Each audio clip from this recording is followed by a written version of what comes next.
The Gun Quarter is a district of the city of Birmingham, England, which was for many years a centre of the world's gun manufacturing industry, specialising in the production of military firearms and sporting guns.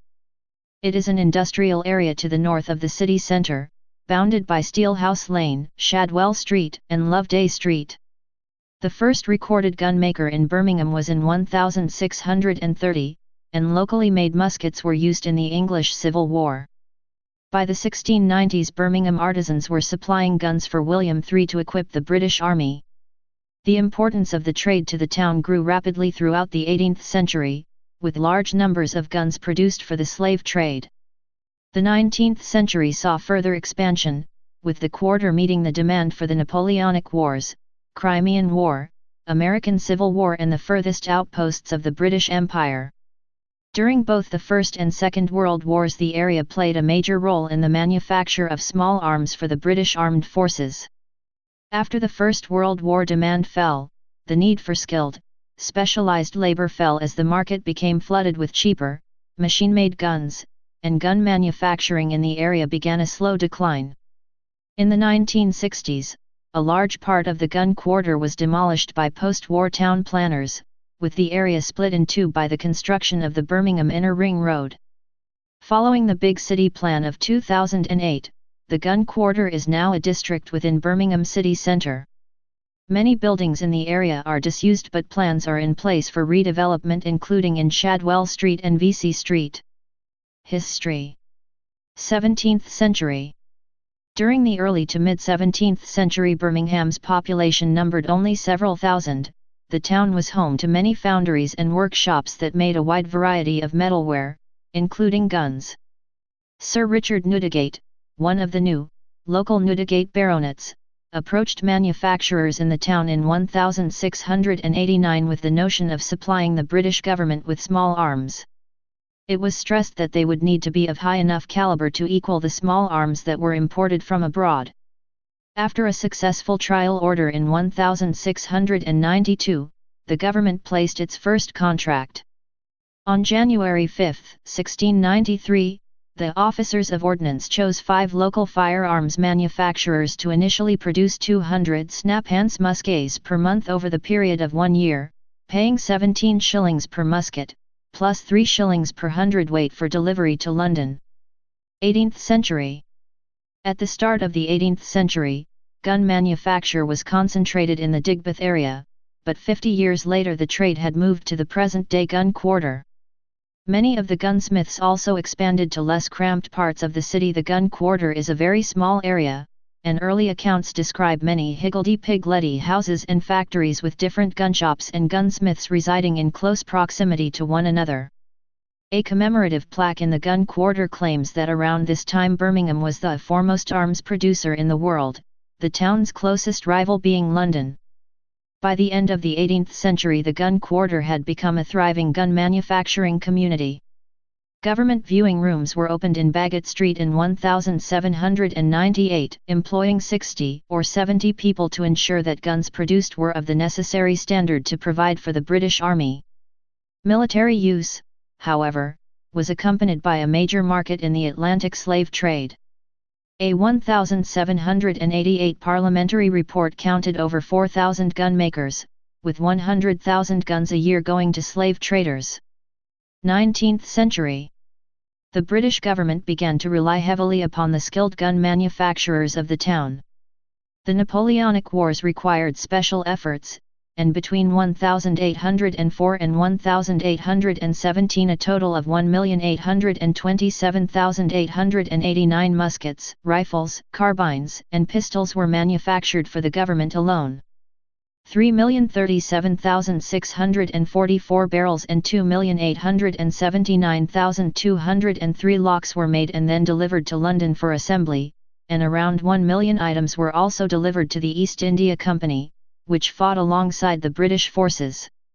It has been estimated that production of guns and components between 1804 and 1815 averaged more than 750,000 items per annum, more than 2/3 of England's production during this period. Birmingham Proof House was built in 1813, then one of only 2 such proof houses in England, the other being in London. The building was managed by a consortium of the town's gun traders, its purpose being to ensure that the guns manufactured in the area were safe for use. It is still in use. The number of firms in Birmingham's gun industry was 125 in 1815, 455 in 1829, two-thirds of these in the gun quarter, and by 1868 there were 578 gun firms in the city. The trade employed 2,867 people in 1851, out of a total of 7,731 in the whole of England and Wales. Gunmakers did not usually manufacture the parts for their guns or even assemble them. In keeping with the traditional nature of Birmingham's manufacturing industries, parts were manufactured by independent specialist subcontractors and assembled by fabricators or setters up, the makers commissioning and marketing the completed guns. In the late 18th and early 19th century, barrels were mainly manufactured outside the quarter, in Aston, Bury Tend, Smethwick, and West Bromwich, and locks were mainly sourced from the Black Country, but other parts were usually manufactured and assembled within the quarter. In the late 19th century, Shawwell's Dictionary of Birmingham listed more than 50 specialist trades involved in gun manufacture, till late years most of them being carried on under different roofs. The Crimean War brought much business to the gun makers of Birmingham, and from 1854 to 1864 more than 4 million barrels were proved there. Most military gun stocks were made from walnut, whereas for the cheaper African market common beech was used. During the Crimean War a large sawmill was erected in Turin by a gunmaker from the quarter, and nearly a third of a million gun stocks were produced from this source alone. The Birmingham Small Arms Trade Association had supplied many of the guns during this period, and in 1861 14 of these gunsmiths formed the Birmingham Small Arms Company, BSA. It is estimated that around 800,000 weapons were shipped from Birmingham to America during the latter's Civil War. One of the main suppliers was William Tranter, who supplied revolvers to the Confederate forces. General Custer is known to have owned a Gayland and Somerville .44 revolver, which was faster to load than existing American pistols. By the 19th century, the introduction of the percussion system combined with the adoption of modern production methods led to Birmingham becoming the dominant producer in British firearms. A few London makers remained, such as the government-owned Royal Small Arms Factory in Enfield, but Birmingham produced the majority of the firearms in Britain. During this time the gun quarter made a variety of caliber weapons from high quality to the less elaborate. In general, British weapons were well made, but less decorative than those produced on the continent. Above all, they earned a reputation for reliability and fine craftsmanship. 20th century. The outbreak of World War I saw the government once again approach Birmingham engineering companies with the prospect of arms manufacture, and within a matter of weeks Birmingham and the gun quarter witnessed much preparation for ammunition and gun manufacture. Many of the workers were women due to the enlistment of men into the armed forces. The increasing mechanization of gun manufacture in the US and Europe was a significant step in the decline of the Birmingham gun trade, which had for centuries been based on the skilled specialist craftsmen. The mass-produced, so-called ready-made guns began to flood the market in the 1880s. The number of Brummies employed by the trade fell from 5,500 in 1881 to 4,100 in 1911. The trade continued to contract from this point onwards. Despite the massive increase in demand during 2 world wars, demand fell through the floor as soon as hostilities ceased. This, along with the failure of many established firms to adapt to modern technical advances in machine manufacturing, meant that they failed to maintain competitiveness in a challenging market. In the 1960s, many of the traditional workshops of the gun quarter were demolished by post-war town planners, with the area split in two by the construction of the Birmingham Inner Ring Road. In 1963, a local newspaper, the Sunday Mercury, announced the death of gun quarter. Modern times. Today only a small handful of gun manufacturers and traders remain in the gun quarter. The last remaining large gun and rifle manufacturer in the area is Wesley Richards. Due to the UK's severely restrictive laws regarding gun ownership, including sporting arms. There is only a small commercial market for firearms in the United Kingdom. Consequently, the majority of Birmingham's gun manufacture today is for the air gun sports trade. The gun quarter has continued to decline in the 21st century, losing approximately 25% of its manufacturing jobs in the 3 years from 2003 to 2006, and the trend is continuing, with many vacant and underused buildings. In August 2011, a controversy was created when the Birmingham Council, in an unwelcome move, decided to change the name of the gun quarter. The council had received a petition from a mere 50 residents from a local church group to change the name to St. George and St. Chad's Quarter. The Birmingham Post reported on in response over 4,500 signed a petition not to change the name. Gunmakers. Hundreds of gunmakers have existed in Birmingham. Some of the better-known examples include Joseph Bentley shared patents with Webley and Scott.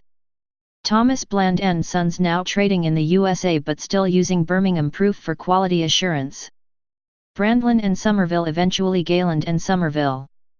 A. Brown & Sons founding member John Joseph Brown, learned his trade at Webley and Scott, Birmingham Small Arms, and W. W. Greener.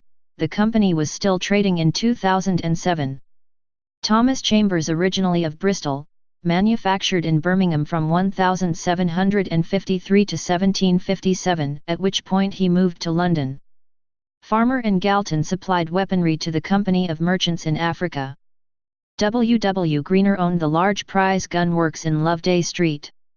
Thomas Ketland established in the early 18th century and became one of the largest businesses in the gun quarter. The Kynoch Gun Factory. Parker Hale closed down in 2000. William Perry, established in 1778, manufactured brass and silver guns, often marking them with a London tag. Wesley Richards, producers of the famous British Lee Enfield rifles. E. Roberts specialized in walking stick shotguns. William Tranter, founding partner in BSA. Webley and Scott, pistol and airgun manufacturers. Farmer and Galton, gun manufacturer. During the 18th century, the Birmingham-based Farmer and Galton gun manufacturers produced thousands of firearms which were used by European merchants and African tribes in the trade and capture of slaves. In 1702, James Farmer began his gun manufacturing business, and within 3 decades had secured the investments of Samuel Galton Sr., grandfather of Sir Francis Galton. Galton eventually took charge of the Birmingham branch of the manufacturers on Steelhouse Lane. Guns were in high demand, a demand that Farmer and Galton aimed to satisfy. Such was the extent of the trade, that Hugh Thomas suggests that by 1765, 150,000 guns had been sent to Africa from Birmingham alone, being traded along with other pieces of hardware, metal, or cloth, as the price for a slave. This is an impressive statistic, considering that the population of Birmingham was around 30,000 in 1765, meaning that 5 times more guns had been sent to Africa than were people in the city. The origins, growth, and sales organization of Farmer and Galton were shaped by the slave trade. Between 1742 and 1760, the firm manufactured the largest part of its output for export, the period immediately before Britain's Industrial Revolution. In the 1750s, they were the chief supplier of arms to the Committee of the Company of Merchants trading in Africa, enabling the firm to grow rapidly, making it one of the biggest and most successful businesses in Birmingham. Please subscribe and thanks for watching.